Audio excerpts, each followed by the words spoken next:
Good afternoon. Today I'm very happy to welcome Miss Kristi Swensson Burdsall. She's an actress, uh, and also she's a founder of an important association in San Francisco. We'll ask her about it. How are you, Kristi? Everything is fine? I'm well. Everything's Uh, wonderful. How are you? Fine. Thank you very much for joining the live with us. Hmm. Of course, I've been running through your LinkedIn profile and your Internet Movie Database filmography. In a nutshell, can you tell us how did you started venture into acting? How did you enter the showbiz? I was always drawn to it. It's one of those things Hmm. that when you're a child, your family tells you that it's something that you probably should be doing. Apparently, I Yes, mimicked a lot of people when I was little. Um, yes. but when I was in high school, I did a little bit of theater and felt really drawn to it. And then when I was in college, decided that that's what I would study. And then as soon as I got out of college, I got an agent. And just immediately started working in the San Francisco Bay Area, in industrial productions, corporate things, commercials, and things like that. And so I've just been doing it ever since. Very good. Speaking of San Francisco, do you think like a performer like yourself can have a career? I mean, because we know most of the film production is in Hollywood. Do you think it's a must to go to Hollywood and have an agent in California or be based in California, and so you can be close to casting and everything like that? What is your opinion about that? There's many sort of hubs of acting.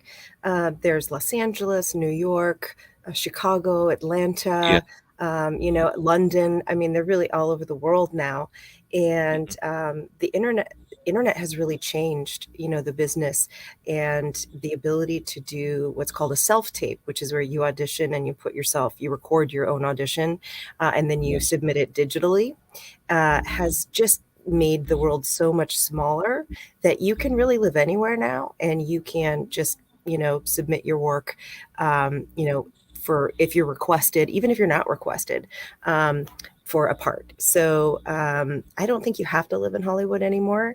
um, I think that it helps if you have experience. It helps if you have an agent. And that means you can have an agent in any city. Like I could be living in San Francisco and have an agent in LA, which I do. And I also have an agent in San Francisco, but I could also have an agent in Albuquerque. I could have an agent in Atlanta. I can have an agent in London. As long as I have the ability to travel for the jobs, then it really just broadens your exposure as an actor and gives you more opportunity. Yes. And during the lockdown, during the last 2 years, I've been hearing a lot of actors and actresses, not only in the United States, that right now agents can take a glance at your social media, at your Instagram, and sometimes they can do like a call like this on Zoom, like we're Hmm. doing right now, on Hmm. YouTube, and this can, like an alternative to the process of casting. Absolutely. Yep. They're Yeah. called Zoom auditions, and they're Yes. extremely popular now. It's a form. It's funny. Before COVID, it was my least favorite way to audition. I Yes. did not.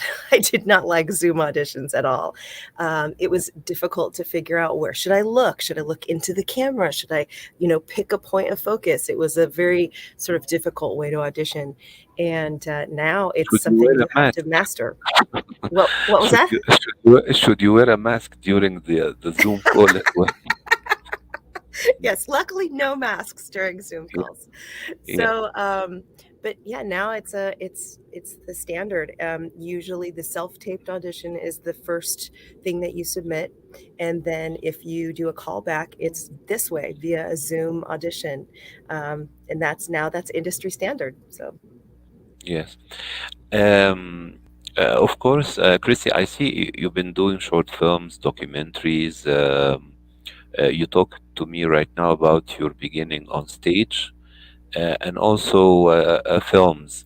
But I want to ask you your opinion about something because I see consecutively you work in some short films, in television series, then feature films. I mean, according to you, is it a good practice to switch between short and feature films? You know, because our concept about short films that you can do it at the early stage of your career. I want to know what is your opinion about that. I think if you're an actor, you want any opportunity to act. Hmm. And if it's really what you love and you find yourself um, nurtured by creatively expressing yourself that way, then you're happy to do it, whether it's short film, feature film, television, stage, whatever it is. You find joy in that way of expressing yourself and creating a character. And so I think in the past, it was sort of frowned upon. Like if you were a film actor, you didn't do television, right? It was not prestigious.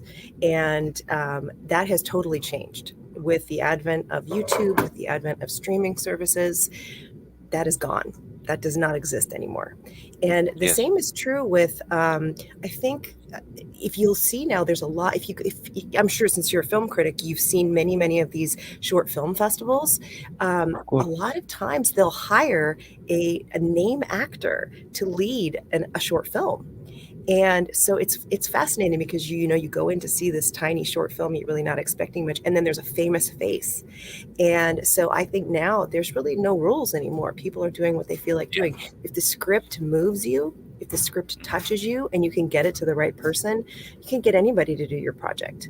You got a little bit of a budget, you can get the right name. So I don't think that it makes a difference in an actor's career anymore. I don't think it's a bad thing. I don't think it inhibits anybody or limits them in any way. Hmm.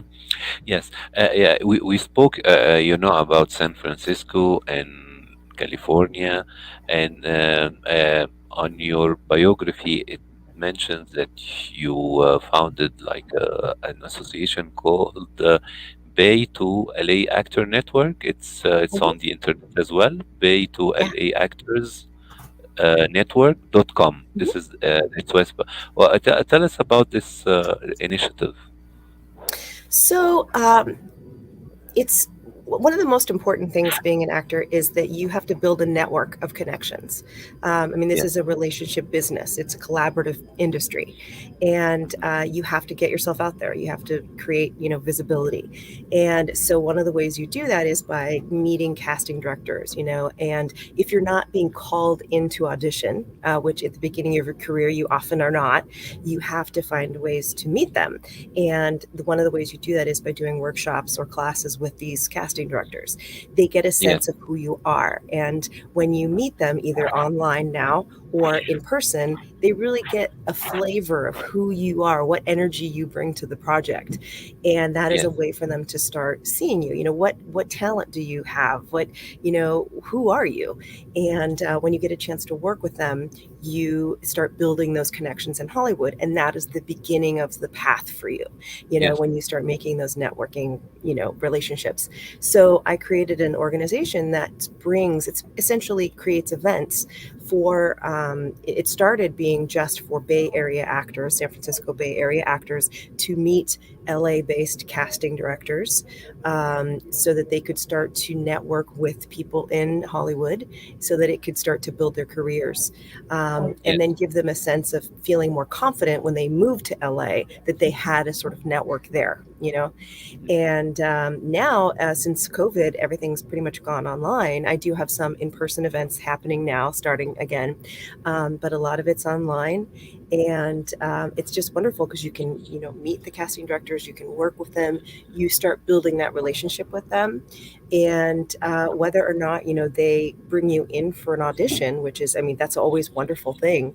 But they become a fan of who you are in your work and your journey. And that's ultimately what you want. You want to build fans within the business, within the industry. Yes.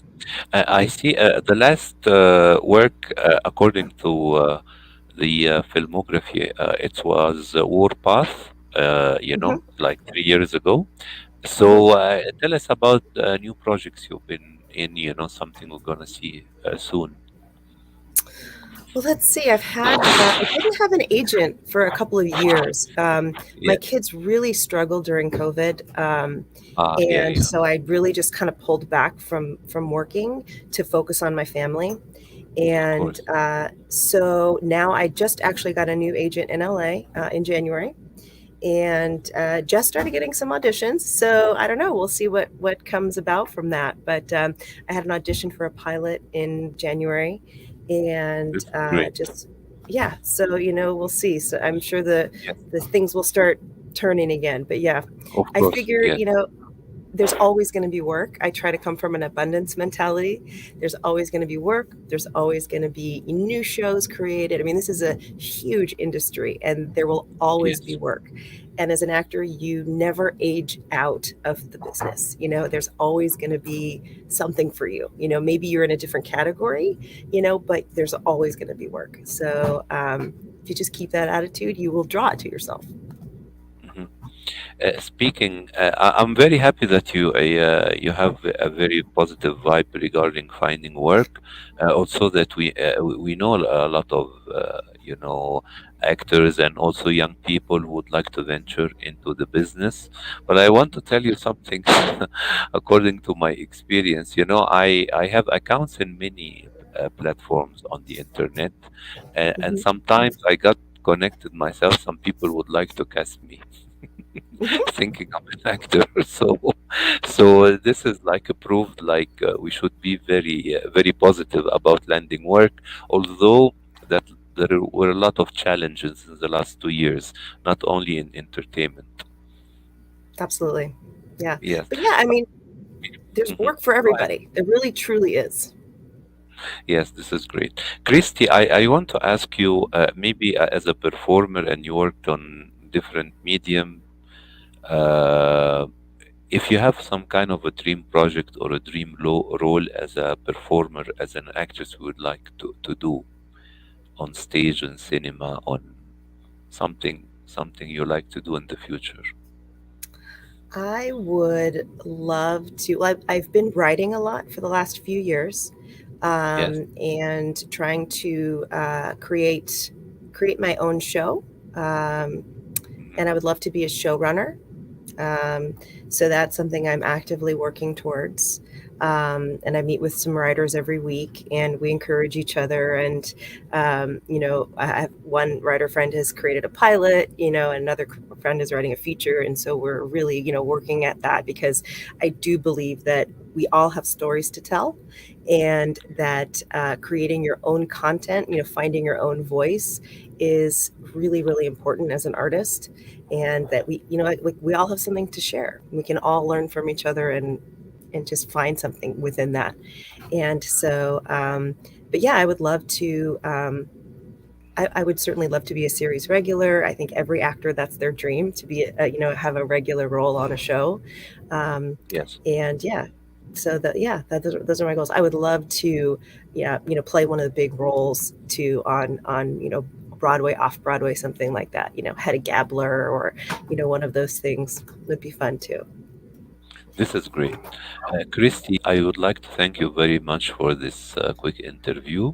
I look forward for your next projects, and I hope we can be invited to the premiere of a show or a film you will be starring in. And good Love luck to that. your next projects, and all the best to you and to your family as well. Thank you so much to you as well. Thank you for the time. Thank you. Have a lovely afternoon. Thank you. You too. You too. Bye.